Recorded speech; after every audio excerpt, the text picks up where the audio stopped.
Hey there, Twins fans. Welcome to Twins in the 2000s, a journey through the contemporary history of the Minnesota Twins from Twins Daily.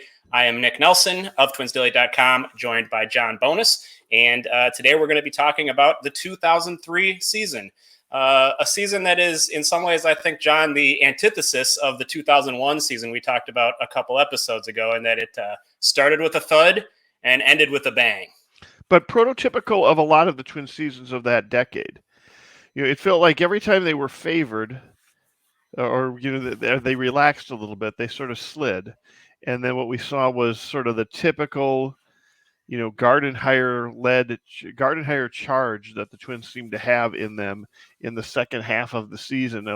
That happened a fair amount in that decade underneath Gardenhire. They would be competitive enough, get a taste of it, and really go. And this was the first time that really happened, and it was driven by an unusual trade that we were pretty critical of at the time, as I recall. Yeah, we'll definitely get to that. Let's get started by just kind of running through the events of the season. As we sort of dive into the season, I think the most important thing to address is that this AL Central at the time was a bad division, a clearly bad division. The previous year in 2002, the Twins were the only team in the Central to finish above 500. And there was really a sense that it wasn't going to get a lot better. The rest of the teams were basically in various stages of rebuilding. Cleveland had completely fallen off by this point. They were totally sort of restructuring after their dynastic run in the late 90s. This 2003 season is the year, as you may recall, that the Tigers lost 119 games. So a lot of wins to be handed out in the AL Central. And a big window of opportunity for the Twins to try to repeat as division champs. They had not gone to the postseason in two straight seasons in 30 years since the 1969 and 70 seasons. So as they're going in spring training, sort of a big setback, they learned that Eric Milton, who was one of those key fixtures in their rotation, was going to need to get knee surgery, which was going to basically cost him his entire season. Seemed like maybe not such a bad thing at the time, because the Twins had this built-in fallback option by the name of Johan Santana, who had broken out in the 2002 season. Looked like a perfect fit to move from the bullpen into the rotation. But instead of going that route, Terry Ryan, as he was sometimes inclined to do, turned away from the young, talented player and opted for veteran experience, and in this case in the form of Kenny Rogers, who I believe signed a 1 year, $2 million contract, just ahead of spring training or even during spring training. And Santana was once again relegated to sort of that swingman hybrid bullpen rotation role. John, I know that the previous year in 2002, you had just launched your blog, as well as Aaron Gleeman, two of the early Twins blogs. And I know that back then, Aaron was campaigning very, very hard for Santana to be moved to the rotation. It was a clear point of frustration and befuddlement for him. Did you feel the same way? I mean, was it as head scratching then as it seems now? Yeah, it was. It was obvious at the time. I mean, listen, you can never have too much pitching, right? So, and I think we understood that at the time, but but like you said, the one of the questions we had coming into the season was sort of like, where does Santana fit into the starting rotation? Because it was clear he belonged, and frankly, it was clear that he should probably be pushing some other people out. And then when the Milton injury was a blow, like it was a bad thing to happen, but we were kind of excited to see what Santana could do, given handed a full-time spot in that rotation, just because he'd had so much success the previous year. And it was really disheartening to see Rogers. It was immediately criticized, and then listen, Santana ended up having a great year. Ended up having a critical role in a couple of different ways on there. But one does wonder if the team would have been better off right from the beginning of the year had he been in the rotation. Yeah, so they start the year with Rogers in the rotation, with Santana in the bullpen, and they came out of the gates. It was very obvious from the start that this was a streaky team. In their first three games, then they lost six straight, then they won six straight, then they lost six straight. That was literally how their season started. As June turned into July, they lost 12 out of 13, which dropped them from first place into third.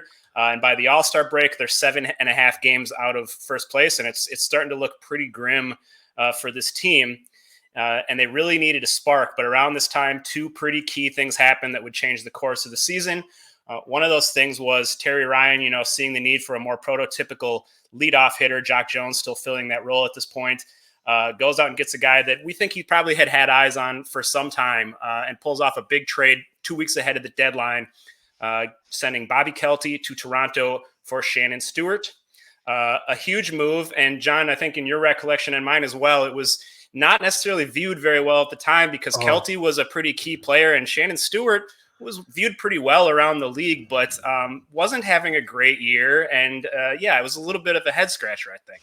Yeah, I mean, well, what this was a continuation of what Ryan had tried to do in the 2001 season. He had tried to replace Matt Lawton with Shannon Stewart, and he failed to do. They failed to get that job done. The rumor has it that Toronto just blew that at the trade deadline. He had a deal done, we think, between Kadire, trading away Kadire for Shannon Stewart in 2001. That deal did not get consummated at the trade deadline. He thought it was going to be, and then instead he got him in 2003. Well, by then Bobby Kielty had established himself, and as much as we loved Johan Santana in the rotation, that's how much we loved Bobby Kielty. And the two big, the two biggest criticisms of the Twins at that time were that Santana couldn't get a spot in the rotation, Kielty couldn't get an everyday spot in the lineup. He showed the patience, he showed the power. Both of them were somebody that was not particularly viewed as a high prospect, but they had done nothing but thrive. So when they traded away Kielty to Stewart, it felt like again they'd made the team worse, not better. In a similar way by signing Kenny Rogers, they had made the team worse, not better. And so we were irate about it. Well, we were wrong about that one, or at least we were wrong about. I think we were wrong about Bobby Kielty's long-term career arc, and we were certainly wrong about the impact that Shannon Stewart would have on the Twins in the 2003 season, because he was unbelievable.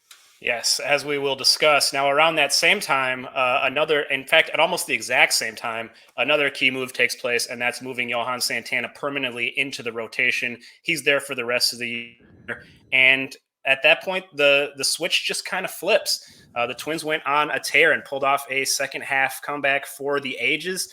In 55 games after July 31st, the trade deadline, they went 37-18 and surged to the top of this mediocre division.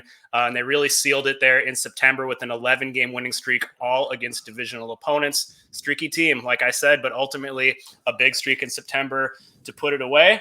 Won the Central to comfortably repeat as division champs with a 90-72 record. Not a great record, but good enough to get it done in what we mentioned was a mediocre at best division. Well, it was 55 game stretch. It was a really fun stretch, right? Yeah. 55 game stretch where they went 21 games over 500 in a 55 game stretch. Like that's nuts, right? It's nuts. It's unbelievable. Yeah. right. And it was a lot of fun to watch that, and it was also fun because they swept the White Sox in September to sort of put themselves solidly back in control of the division after coming back from a 7.5 game deficit, like you said. It was really an awesome time. And Shannon Stewart had so many different clutch hits during that part that he ended up leading the team in WPA that year, or not leading the team, but leading the hitters in WPA that year. In 65 games. In 65 games, yeah, I know it was nuts. Right, yeah. So I mean, he really did do it all. So the Twins win the division, head back to the playoffs, and the team they draw for the first time in franchise history is the New York Yankees. The Yankees have had a very good season, 101 wins to take down the AL East. Twins go into Yankee Stadium for game one behind Johan Santana as their starter on the mound, and the pitching staff puts together a gem. Santana combines with Rick Reed, J.C. Romero, LaTroy Hawkins, and Eddie Guardado to hold the Yankees to one run in a 3-1 victory and take the lead. And at that point, you're versus feeling Mike pretty Messina, good. by the way. Mike Messina was their game one starter. you're feeling pretty good at that point because that's really the formula that they had used to win so much in the second half. Santana on the mound, combining with that strong bullpen. We talked in the last season about how the bullpen just really carried that 2002 team, and excellent again this year. And the offense did enough to get it done. And the problem is that in games 2, 3, and 4, after Messina, the Yankees were trotting out Andy Pettitte, Roger Clemens, and David Wells. This was a period of time where the Twins really they seemed to struggle against especially veteran starters that would not give in to them, that they could not outlast. Pettitte and Clemens and Wells were not afraid to put people on base or to walk people, just as long as they didn't give up the big hit. Eventually, that would wear down the Twins, and that's what ended up happening at the end of that year. Yeah. Not only do you have these three veteran workhorses, but of course Mariano Rivera, who's coming in and throwing 2 innings at the end of every game, and it's just automatic. The offense completely went in its shell after game 1, scored only 1 run apiece in games 2, 3, and 4, and the Twins were ousted from the playoffs for the first time ever by the Yankees. Unfortunately, not the last time. But the Yankees, this was a great Yankees team. It should be stated. There were years where the Twins have had matchups and they got swept where you're like, this is even strength. It makes no sense that they are getting dominated. But this was a Yankees team that had, Derek Jeter, Bernie Williams, Jason Giambi. And they went to the World Series and had a tough battle against the Marlins, who ended up taking it. Fun fact about that Marlins team, when I was looking this up, Mark Redmond was a 14-game winner for that team, who, of course, the Twins traded for Matt Lawton 2 years earlier. That's right. Or traded for Todd Jones. Right, yeah. All right, so a great comeback, a fun season, but it ends in tragedy. Stop me if you've heard it before. As we move on here with our Twins in the 2000s, our look back at the 2003 season, we're going to highlight some of the top performers and MVP candidates from this squad. We'll start with the guy who was sort of the crux point of the season, really, I think. We talked about him in the last segment, but Shannon Stewart comes over in mid-July from the Blue Jays, really to fill in that leadoff spot and be more of a prototypical leadoff hitter and table setter on this team. And he's just phenomenal. Just took a total step forward from his first half in Toronto, caught fire, bats .322 with a .384 on base percentage and .470 slugging, worth 2.4 wins above replacement in just 65 games. And as John mentioned, 2.7 WPA, leading all Twins hitters for the entire season. 2.17. But that was with the Twins. With the Blue Jays over most of the season, 0.01. So he was absolutely average, an average impact player with the Blue Jays through most of that season. Then he came to the Twins and just absolutely was on fire. Johan Santana, of course, a huge player. He pitched very well in the bullpen / swing role that he had heading into July, moved into the rotation and was just pretty automatic every 5th day down the stretch. That was a huge part of the Twins' success. He ends up throwing 158 innings, goes 12-3 with a 3.07 ERA. And finally, with this performance, convinces the Twins that, he should be a starting pitcher. In fact, their starter in game 1 of the playoffs.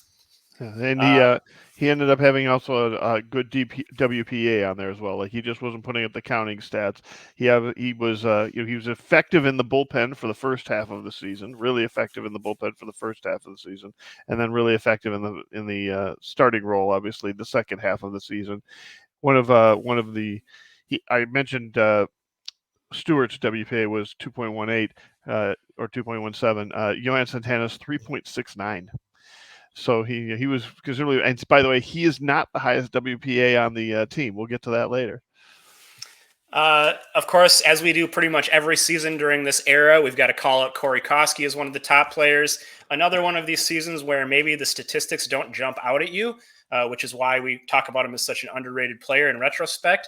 He batted .292, but a .393 on base, .452 slugging, 14 homers, 69 RBIs, worth a team-leading 4.9 wins above replacement per Fangraphs, in large part, again, because of that just outstanding defense, a super reliable vacuum over there at the hot corner. Go ahead. No, No, I was going to say, there were so many other contributors on the offense. It was such a well-balanced offense, devoid really of superstars. Even Hunter didn't have an unbelievable year, I don't think.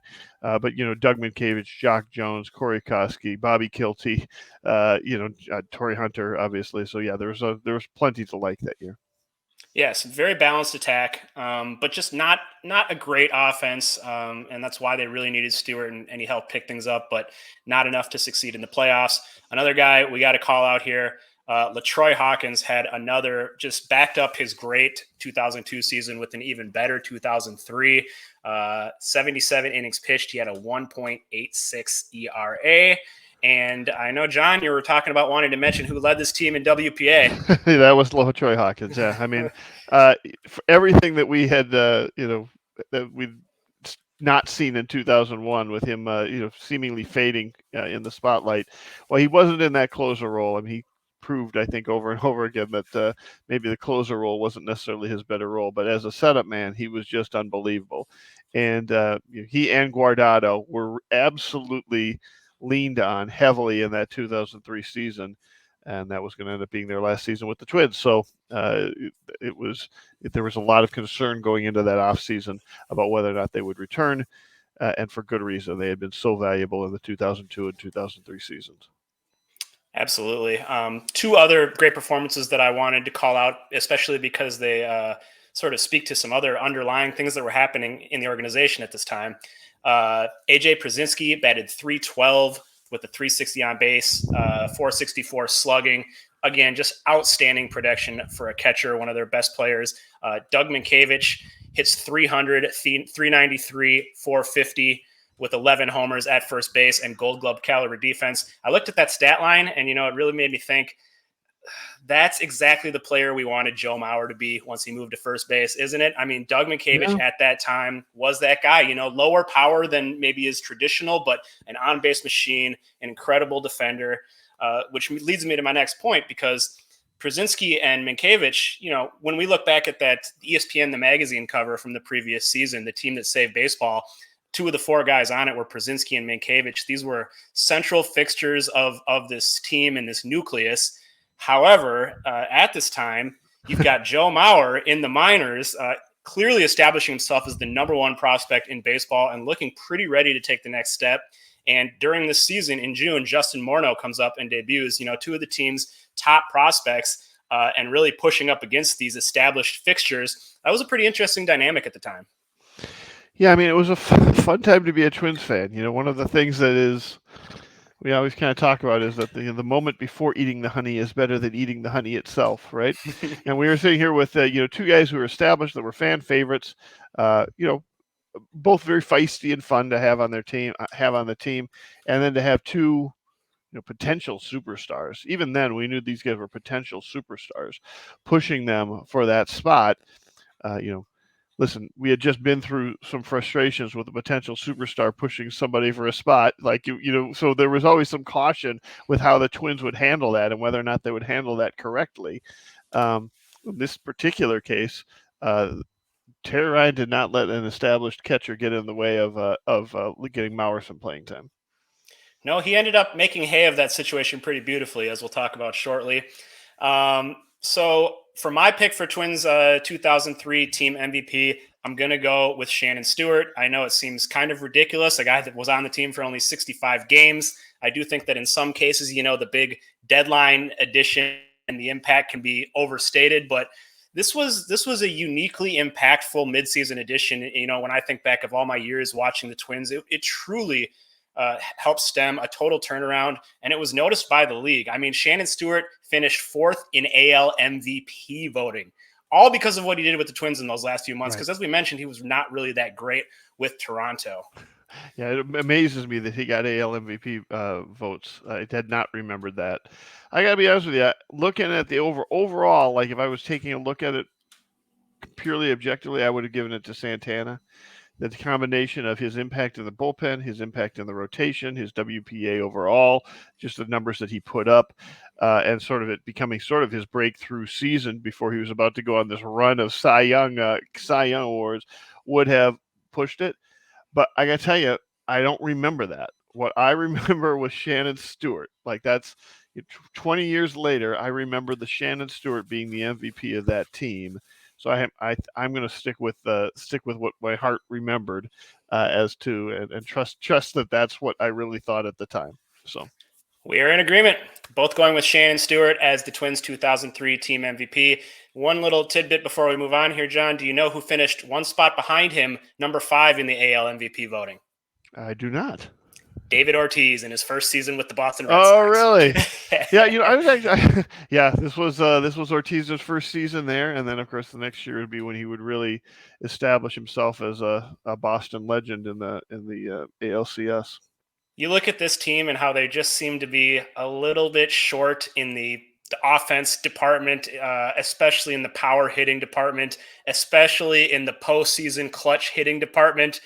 And you just think about what a difference David Ortiz could have made for this team. It's just, I don't want to keep dwelling on it, but I'm sure we will because it's impossible to avoid. But this season and that it just really sticks out as the biggest example in my mind. Yeah, I was just taking a look at what Matt LeCroy did that year. He did not have a bad year. He had a decent WPA, hit 287, 490 slugging percentage.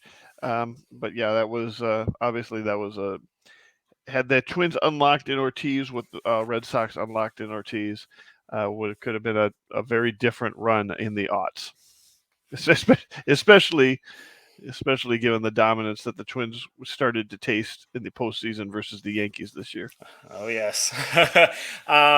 Shannon Stewart, Twins 2003 team MVP, one of the great deadline pickups in franchise history.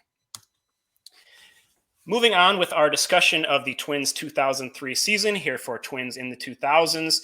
We're going to wrap up by talking about some of the most memorable moments, some of the most significant developments that took place here in this 2003 season, and the ones that stick most in our minds.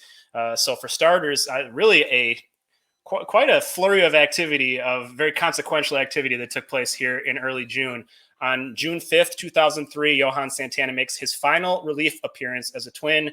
I believe what happened, it was something along these timelines that they finally decided that it was time to pull the plug on Joe Mays, who had like a 6.3 ERA. It's unbelievable. It took this long, but I guess that speaks to how much cachet he had built up, with that great 2001 season. But Santana, he stepped into the rotation full time and never looked back, and put together one of the great runs in modern history for a starting pitcher. Yeah, I mean, it had been something we had been waiting for. I was surprised to find out that he had not had an opportunity even for a single start. I don't think in the first half of that season. I kind of thought maybe he would have been used as a swingman, kind of occasionally found some way in there.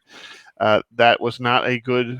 Not a good rotation the Twins had. You would have thought he would have been able to force his way in there a little earlier than that, but yeah, that was the start of a hell of a run by Johan. 2 days later, on June 7th, 2003, Jock Jones hits his 20th and final leadoff home run as a Twin in his career, because of course he would be replaced shortly thereafter by Shannon Stewart. A more prototypical leadoff type. And, as we know, if there's one thing we know about Ron Gardenhire, it's he likes to have his prototypical players for each position in the order. Thus, the fact that Luis Rivas, with his incredibly terrible offensive performance, was the number 2 hitter all year long. But I don't want to rile myself up with that. But yeah, Jock 1-0 Jones. I mean, his ability to sort of create that momentum and put you up right away at the start of a game, maybe not your traditional big OBP guy, but this was a record that he would hold for the franchise all the way up until Brian Dozier, I believe, broke it in 2017. Well, and he wasn't just a power guy. That year he hit 304. Yeah. He was, so maybe that was partly with him, moving down in the lineup a little bit once Stewart did that. I will say that about the Stewart acquisition at the time, it felt like acquiring Stewart. He obviously had a lot of impact. He had the incredible WPA, lots of clutch hits, but it did feel like the whole lineup sort of picked up after he was there. That to some extent, some of his patience sort of rubbed off on the rest of the team, and Jones had a hell of a year that year. So He did indeed. 3 days after that, on June 10th, 2003, Justin Morneau collects 2 hits in his major league debut. We talked a little bit in the last segment about how this sort of portended some changes that were going to need to happen because Morneau is a first baseman and he is a stud prospect. Doug Mientkiewicz is one of the key players on the team at this time. Morneau gets off to a really hot start. He had a 977 OPS through his first 12 games, then really tailed off, batted just 167 the rest of the way. So it wasn't going to all come together yet. And in fact, it would take a little bit of time for him, but he was crushing the ball. You could see even early on that this was a special power bat. Yeah, I mean, he was always a really highly thought of prospect, so there was a lot of anticipation about him coming up to join the team. I was actually trying to remember how that happened or why he came up now. Mientkiewicz must have been hurt or something for him to be able to do that. I can't remember what the situation there was. Yeah, I mean, and Morneau would. You're right in that it was portended things. Mientkiewicz would be traded at the trade deadline the next year. Indeed. Of course, on July 16th, 2003, the Twins trade Bobby Kielty to Toronto for Shannon Stewart. We've talked significantly about this move and the impact of it, but really the pivotal moment of the season as you look back at it, I think. Yeah, and I mean, to some extent, I don't know if I would say that was sort of a pivotal time for Bobby Kielty's career as well, but he really never did pan out in Toronto the way he did with the Twins. He never really put together the kind of numbers or showed the kind of promise almost immediately seemed after he went to the Blue Jays that he had with the Twins. Though, he did last in the league a few more years after that, for sure. On September 23rd, against Cleveland, the Twins won their 10th straight of an 11-game winning streak in September. Clinched their second consecutive division title, as mentioned, their first time going to the playoffs in back-to-back years in 3 decades, and quite an incredible feat to be able to clinch it several days before the end of the season. I mean, they ended up winning the division by like 4 games. Again, at the All-Star break, they were down 7.5 games. So really putting the finishing touches on an absolutely stupendous second half comeback.